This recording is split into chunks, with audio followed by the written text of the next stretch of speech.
Hey guys, Rich here with Brotherhood Reviews, and we're back talking about One Piece chapter 1066, and foo-wee! The will of Ohara is alive for real. Alright, now we're going to be talking about Ohara, everything that went down in the chapter.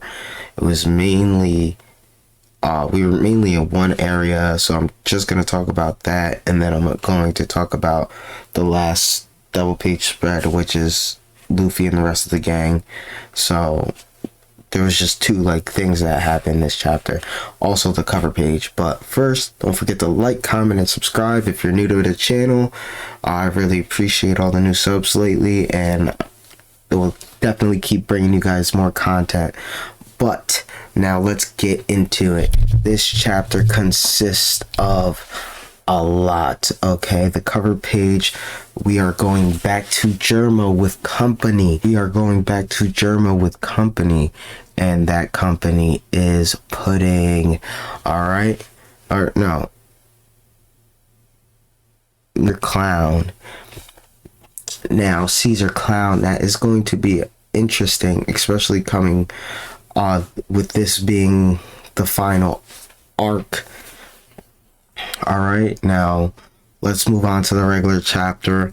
We find out that Ohara was destroyed because they had a theory about the Void Century, and if this theory was correct, that means that's the reason why they got destroyed.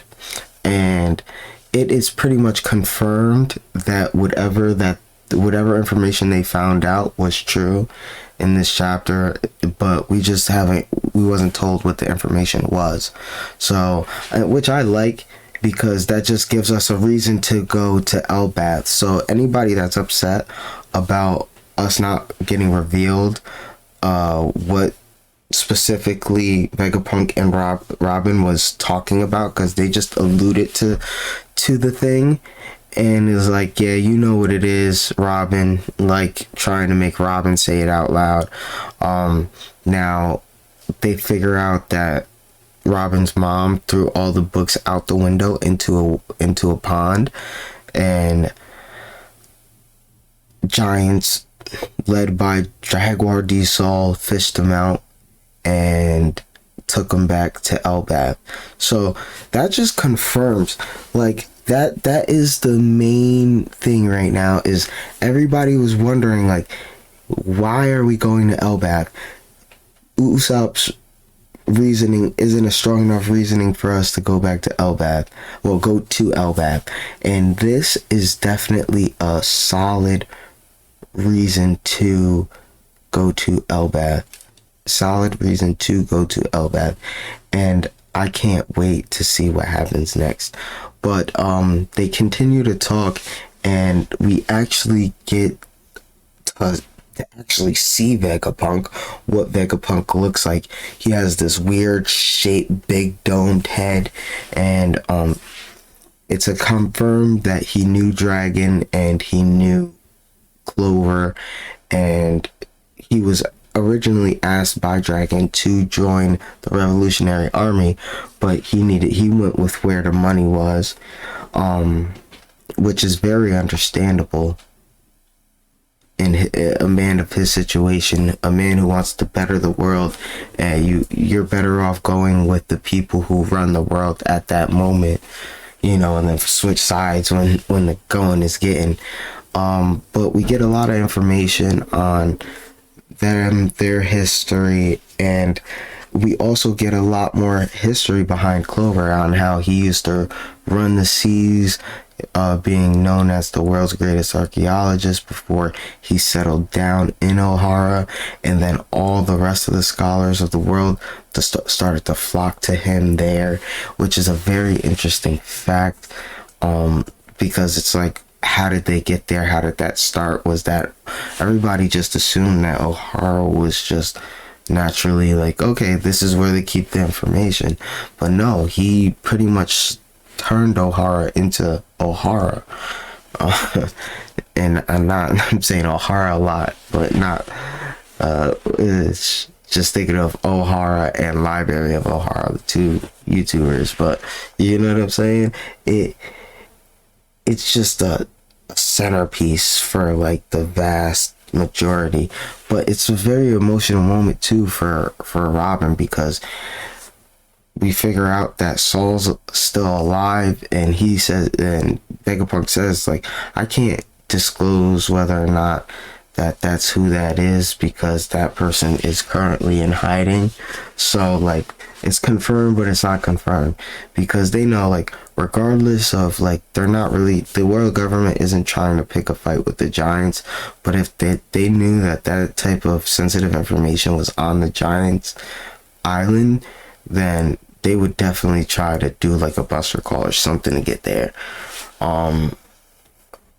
But that's pretty much mainly what they were talking about, and just the whole aspect of the ancient kingdom, and how, you know, anybody that knows any little bit of information about this is eliminated immediately.